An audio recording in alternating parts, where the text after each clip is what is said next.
North Korea fired a missile toward Japan just days after the U.S. and Japan urged the country to end its missile program. North Korea's test, which happened early Sunday local time, appears to have been a mid-range Musadan missile, similar to what you are seeing on the screen. The rocket reportedly traveled about 300 miles before crashing into the Sea of Japan. Experts told CNN the test was likely a technical failure, but they added these missile launches also have political motivations. Broadly speaking, the experts say the launches could be timed to send a message to other countries as well as help North Korean leader Kim Jong-un gain support back home. South Korean analysts were expecting some kind of military provocation. Kim Jong-un's late father's birthday is on the 16th, and in 2 weeks, the U.S. and South Korea are set to begin their largest ever joint military exercises. The test came as U.S. President Donald Trump and Japanese Prime Minister Shinzo Abe met in Florida. In a joint statement, Abe called the test absolutely intolerable. Trump kept his response to one sentence. The United States of America stands behind Japan, its great ally, 100%. The Trump administration is said to be undergoing a complete review of existing policies on North Korea. There is plans to beef up security around the Eiffel Tower. City Hall announced Thursday, February 9th, the security perimeter will be extended into public gardens to the east and west of the landmark. A temporary security fence that's been up since last year's European Soccer Championships will also be replaced with a permanent structure to the north and south. What that structure will look like is still to be determined. Jean-Francois Martins, the deputy mayor in charge of tourism, tells the New York Times, quote, "It could be glass. It could also be wrought iron." Initial reports suggested it would be a fence made of bulletproof glass. Some Parisians cringed at the thought of their beloved tower turning into a stronghold, though. Plans are still being finalized, but increased security is only part of a $320 million makeover the Iron Lady's due to receive over the next 15 years. For Newsbeat Social, I'm Matt Paul. Another blizzard is set to hit the Northeast starting Sunday. According to Reuters, the icy blast is expected to dump 8 to 16 inches of snow along the U.S. coast between New York and Maine. The weather stands to disrupt travel, which will probably result in major airline delays and cancellations, as well as slow economic activity in much of New England. Coastal New England may experience flooding, and winds are expected to reach 50 miles per hour. This is the second storm this week, after another blizzard dropped a foot of snow in the Northeast on Tuesday. President Donald Trump's proposed project at the U.S.-Mexico border could reportedly cost over $21 billion. That's the price tag Reuters reported Thursday. It comes from a leaked U.S. Department of Homeland Security report. The number is much higher than what Trump and other Republican leaders have promised. $12 to $15 billion. So we intend to address the wall issue ourselves. It's going to cost $10 billion, maybe 12, depending. But lower than the $30 to $40 billion some independent groups have estimated. And the leaked estimate doesn't account for big land masses like mountains, which could drive the cost up even further. Homeland Security is reportedly banking on having money from Congress for a border barrier by April or May, and plans to begin building it in September. That timeline roughly fits Trump's recent executive order on border security. The order, signed last month, directs the DHS secretary to immediately identify and allocate resources needed to plan and construct a wall. The border project was one of Trump's campaign promises, and while he originally promised Mexico would pay for it, he's since said Congress will cover the costs up front and that Mexico will pay taxpayers back. But Mexican President Enrique Peña Nieto and two former presidents of Mexico have emphasized the country will not pay for it. We are not going to pay any single cent for such a stupid wall. I'm not going to pay for that wall. As of Friday afternoon, the U.S. Department of Homeland Security had not officially commented on the report. Reuters says the document will likely be presented to the head of the department in the coming days. For generations, life on Isle de Jean-Charles has remained unchanged.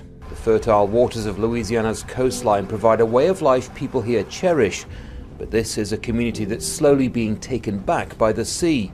Just one flood-prone road connects residents to the mainland, and as sea levels rise and land is lost, life is becoming harder. Well, this is where we live for the past 7 years, on and off. Violet Handon-Parfait was forced into this trailer after the family home was lost to storms, and she's now desperate for help.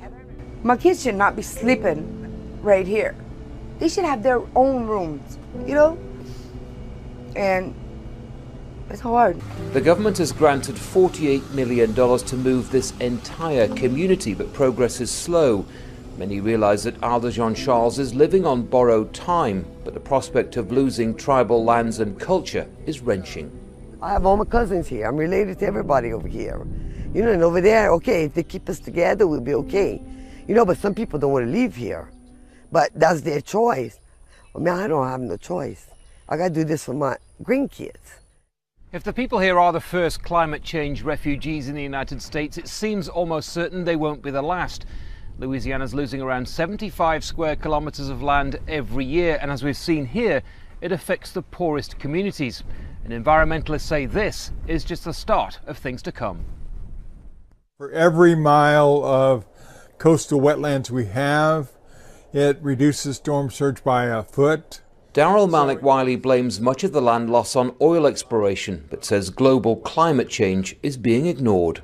It's something that for too long the government, both federal and states, have not addressed the issue, so now it's right in their face. And they need to do something about it, and they haven't figured out what they're going to do about it. If what's happening here then is a test case, it's a sobering one. The Biloxi Chitimacha Choctaw tribe now face an uncertain future, and one environmentalists say could affect millions across the globe. Andy Gallagher, Al Jazeera, Isle de Jean Charles, Louisiana. Move on now to the breaking news this morning. A powerful earthquake hitting the Philippines in the middle of the night. There are deaths and injuries and frantic rescue efforts happening as we speak, and ABC's Bob Woodruff is in the region. Bob.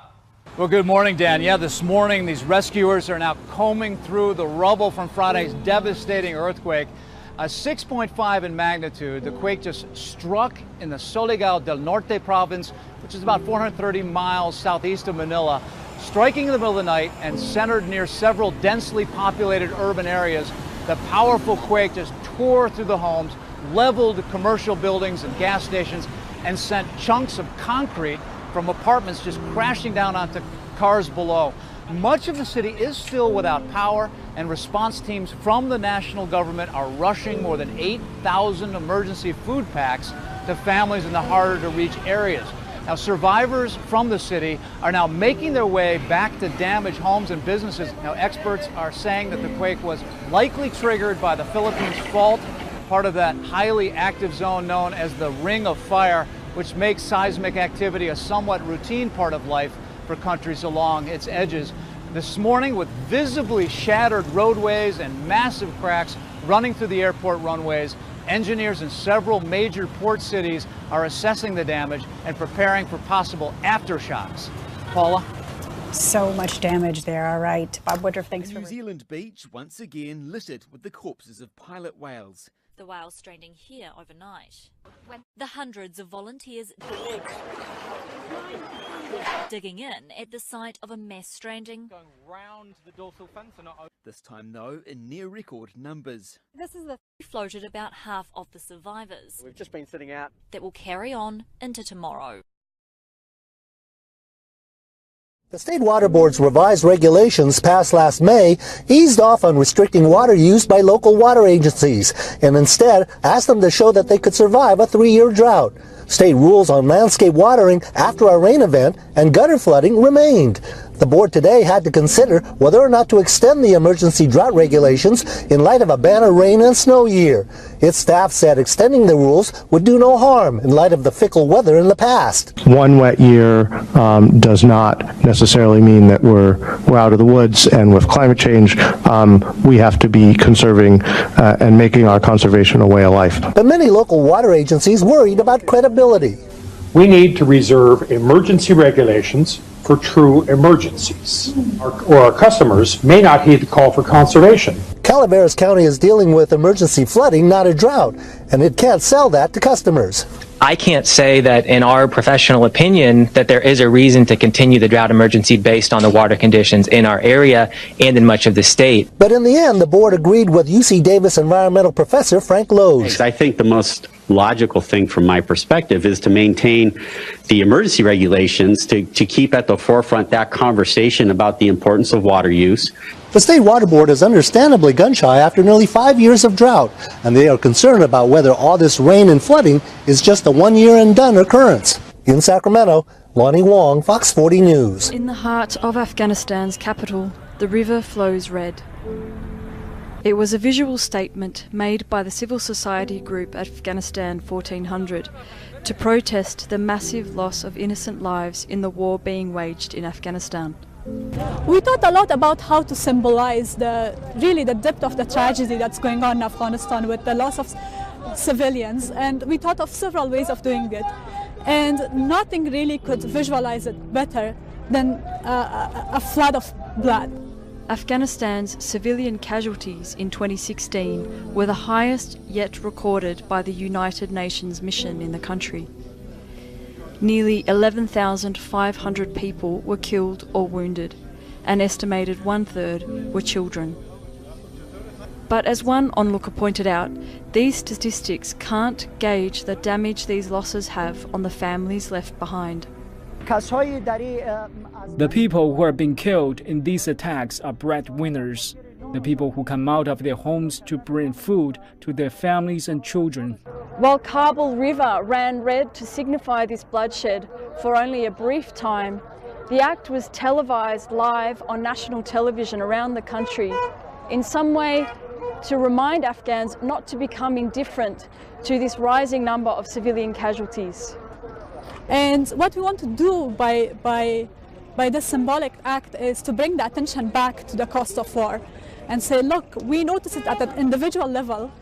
We are all victims of this war, but let's have a collective realization, a collective awakening about this and start talking about how can we end it. Will the Trump administration in the United States make a difference? Afghans hope so. But this war has outlasted 2 US presidents already. Now that a third has taken office, Afghanistan's rising body count suggests that ending this 16-year conflict may require much more than extra boots on the ground. Catherine James, CGTN, Kabul. North Korea has fired an unidentified type of ballistic missile. That from South Korea's Yonhap news agency, which quotes the country's military. It comes after the US said last month that it had seen indications that Pyongyang could be preparing for a new test launch. And in his New Year's speech, North Korean leader Kim Jong-un said his country was close to testing an intercontinental ballistic missile. If confirmed, this could be seen as a test of Donald Trump's administration. They tried to force their way into Baghdad's green zone with deadly consequences. Shots and tear gas were fired as anti-corruption demonstrators sought to reach the ultra-secure compound housing government offices and embassies. Police say at least 7 people were killed, 2 members of the security forces and 5 demonstrators. Over 200 injuries were reported. We demand a change of government. We want patriotic people to replace them and start rebuilding Iraq. The elections were manipulated and a sham. Every 4 years we have the same people. We want honest people. The protesters, mainly supporters of prominent Shiite cleric Moqtada al-Sadr, want electoral reforms ahead of a provincial vote in September. Rampant corruption comes as Iraq battles to defeat ISIL in a US-backed campaign discussed in Prime Minister Haider al-Abadi's first phone call with President Trump. Baghdad said Abadi also asked Trump to lift the ban on people from Iraq traveling to the US, although American courts have now suspended those restrictions.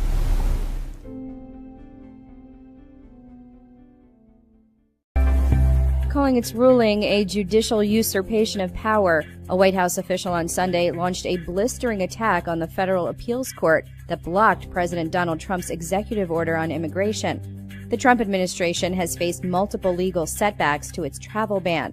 Rather than go through lengthy court challenges, the Republican president has said he may issue a new order. On the Fox News Sunday program, White House advisor Stephen Miller said, "The president's powers here are beyond question." Criticizing the 9th U.S. Circuit Court of Appeals ruling blocking the order, he said, "The 9th Circuit has a long history of being overturned, and the 9th Circuit has a long history of overreaching. We don't have judicial supremacy in this country." For the first time in decades, archaeologists say they have found another cave they believe once held Dead Sea Scrolls. A team of scientists was excavating a cave near the northwestern shore of the Dead Sea when they discovered pretty much everything except a completed scroll. The long list of uncovered items includes smashed jars, a piece of blank parchment, cloth used to wrap scrolls, and a leather strap that would have bound a scroll together. Archaeologists say the cave was most likely looted, considering they found a pair of pickaxe heads from the 1950s. As one of the team members told the Washington Post, "Thank God they took only the scrolls. They left behind all the evidence that the scrolls were there." Until now, scientists thought only 11 caves had contained Dead Sea Scrolls, which are historically, religiously, and linguistically important. The first scrolls were discovered in the late 1940s. It's unclear who wrote them, but some scholars believe a Jewish sect known as the Essenes may have been responsible. Archaeologists say they will continue excavating in the desert northwest of the Dead Sea in the hopes of finding more ancient treasures. Edward Snowden is weighing in on reports that Russia might send him back to the US as a gift. Snowden worked for years in the US intelligence community. In 2013, he leaked classified NSA files that showed the US government's mass surveillance programs. The feds charged him with espionage and theft of government property. Since then, he's been holed up in Russia. Anonymous US intelligence officials told NBC News recent Russian talks have centered around handing the whistleblower over to work up favor with President Donald Trump.